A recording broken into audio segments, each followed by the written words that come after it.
Nag-enjoy po ba kayo? Yes! Ako mix eh. Grabe yung puso ko. Parang lalabas na sa videos. So, mag-ano lang tayo, advance lang natin kasi we're running out of time. So, dito na tayo sa acknowledgement. At may kodigo po ako para wala akong makalimutang tao na tumulong sa amin, no? Sabi daw po nila, marami ang nagsasabi na bihira lang daw pong nakataas ng book 7. Tama ba kung lagi? Sabi nila, no? Pero nag-uumpisa lahat sa book 1, then book 2, then book 3. At pag nasa book 4 na ang bata, usually dito na unti-unting kumukonti na ang time and willingness to do piano practice at home. Tama ba, Ma'am Cheng? At dito na rin kalimitan, halos ayaw na ng bata tumuloy sa pagpiano. So maraming reasons like dami ng need gawin sa school requirements, pagod na sila, hindi na nila ito hilig gawin, ang hirap na ng mga piyesa, at marami pang ibang kadahilanan. And I can still remember when Onyx finished book 5, I think she's only 9 or 10 years old during that time. Sabi niya sa akin, literal, Ma'am Lani, no? Mami, ayaw ko na magpiano. Totoo talaga to. Ayaw ko na magpiano. Sabi ko, bakit? Sabi, di ba, ang goal natin as a family, heaven is our goal. But sa heaven ba, magpiano ako? During that time, I really don't know what to answer kay Onyx. So, ang ginawa ko na lang po ay nanalangin ako at sinabi ko sa Panginoon, Lord, please provide the answer to my daughter. I cannot answer that. So, fast forward, when she graduated book 6, the Lord indeed answered my prayer.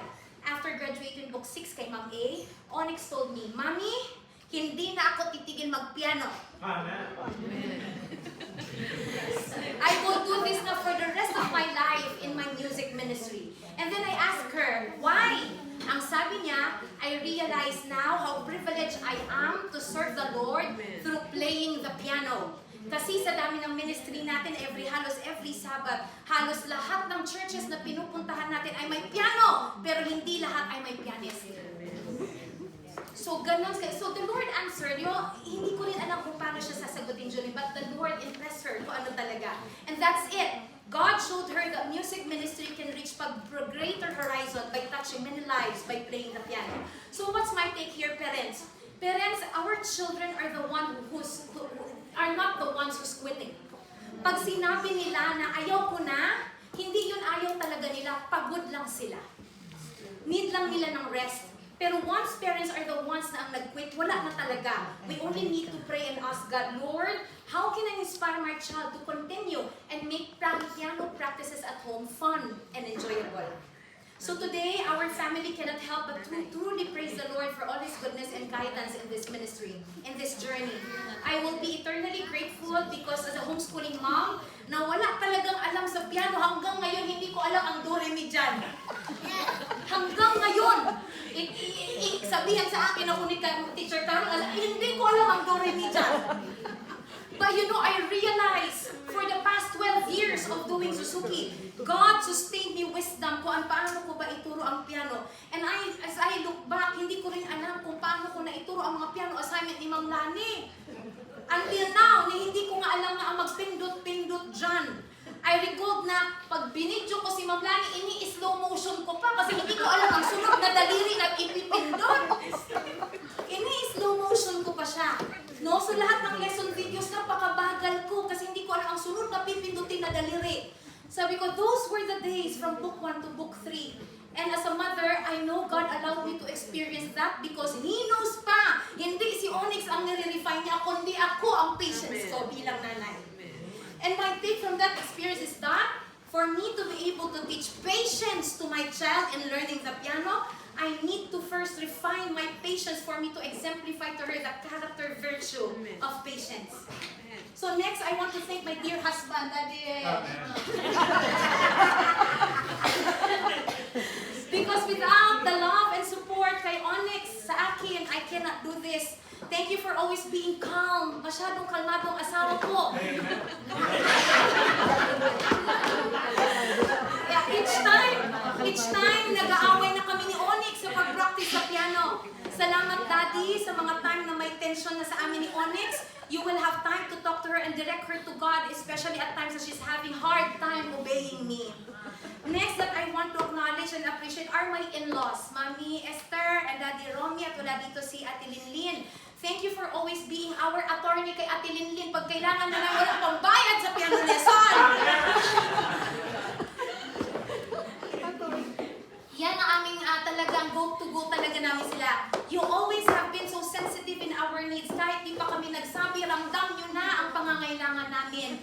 Hindi po namin kaya itong journey na ito since we are a one-income family plus hindi biro ang gas and toll ma from Calamba going to Manila. Kaya thank you po sa talaga sa inyo ni Ate Lynn. Next, I want to thank my siblings, si Ate Cheryl, si Abby, si Gideon na aking tatay na nandito. Alam ko kahit tayo ay hindi malimit mag-usap, I know how proud you are kay Onyx, no? Siyempre, wala kang choice, isa lang pamangkin nyo eh. Yan lang yan, isa lang yan, di ba? But kidding aside, thank you for the support sa pagnood nyo kay Onyx sa mga recital. Of course, ang mga gifts din na ibinigay nyo sa kanya. She felt so loved. Sayang nga lang, no? At di na ito naabutan ni Mama. But I know God has His purpose in everything. And next, I want of course to thank ang mga naging piano teachers ni Onyx. Ma'am Lani, kumuha ka na ng tissue. Gusto ko silang tawagin dito sa harapan. Ayan na, umiiyak na. Ang lahat dati siya kayong bag. First is, Ma'am Lani, come forward. Roll call ba to? Come forward. Onyx, saan niya? Ano pa dito? Nasaan ako? Okay. Asaan na? Okay. Sige, dito lang. May ano ko eh. May award goes to. Sige, habang wala pa. Ayun na. Palakpakan naman natin si Paula.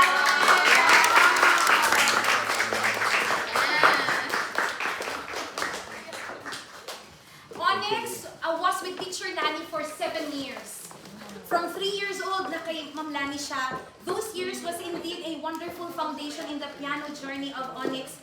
Thank you so much talaga ma'am kasi hindi mo lang si Onyx ang tinuruan mo. Maski ako din ay natuto sa inyo kung paano ina-navigate sa bahay ang piano lessons. Imagine, how can that first piano lesson na ayaw ni Onyx humarap sa iyo? Then eto na, tapos na ang kanyang Suzuki journey. Salamat po talaga, Ma'am Lani. Alright, sige ma'am, thank you so much po. Next is I want to acknowledge, of course, the legacy of our late Professor Carmencita Arambolo. In line po with this, I want to acknowledge the presence of Teacher Rica Arambolo.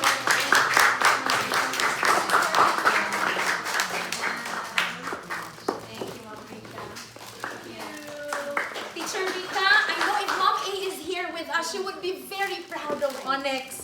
We really appreciate po the legacy that she instilled po kay Onyx. The discipline and hard work in playing the piano is really something that she will really treasure. Naalala ko pa nung unang nag-masterclass po si Onyx kay Mom A. Naalala ko po yun. I think Onyx was only 7 years old. Sabi ko sa kanya, anak, okay ka lang ba kay Ma'am A? Kasi feeling ko talagang, si Ma'am A, alam naman natin talaga, very strict, very talaga siya. Kasi gusto niya yung quality talaga. And then nag-worry ako, Onyx, okay ka lang ba kay Ma'am A? Sabi niya, Mami, okay lang ako kay Ma'am A. Sabi ko talaga, bakit? Kasi mas grabe ka pa kay Ma'am A. Hindi ko alam, mas grabe pala ako kay Ma'am A. Kasi nakikita ko, ako grabe nilabas yung mga bata kay Ma'am A. Kada labas sa masterclass. Sabi ko, anak, naku to kayo, ayaw naman piano ng anak ko after kay Ma'am. Sabi, no, Mami, I'm okay with Ma'am A. Why? Kasi baka yung iba na no, Mami, mas grabe ka pa kay Ma'am A. So, meaning, sabi ko dito, no, I remember din that Ma'am A has a list of her students, Ma'am Rica. At nung minsan, pinost niyo po yun sa Facebook. And I saw Onyx was her last student po in the list. I saw that list, Ma'am Rica, at pinost niya yun sa... Yes. It was really an honor po that Onyx was able to be part of her legacy and to be under her tutelage. And lastly, we cannot have this wonderful opportunity if not for the generosity and of Ma'am A and the Green Hills Music Studio, Ma'am Rica. Kaya po, from the bottom of our hearts, salamat po talaga sa lahat ng kindness.